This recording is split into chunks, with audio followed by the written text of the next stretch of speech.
Yan, mga kabutcher. Ito naman yung gagawin natin yung beef lopat cubes. Yan. Naka-slice ko na siya. Yung sukat nito, tansya lang. Parang 1 to 1 inch lang yan. Yan. Kita nyo yan. Bali, trinim ko na yan mga butcher. Wala nang taba yan. Yan o. Hi ka brad, hi. Wala, hindi tayo na ano. Kita nyo yan. Lopat na yan.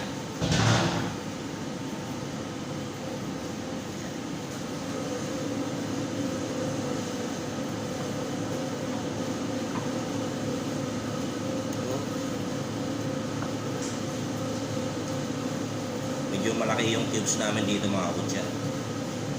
Yan.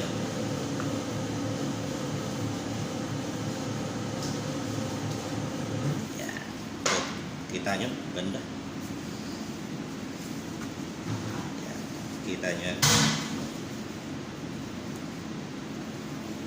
Yan ang beef lopat cubes.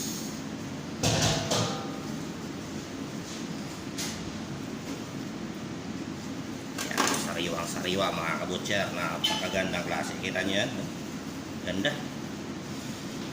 quality. Okay.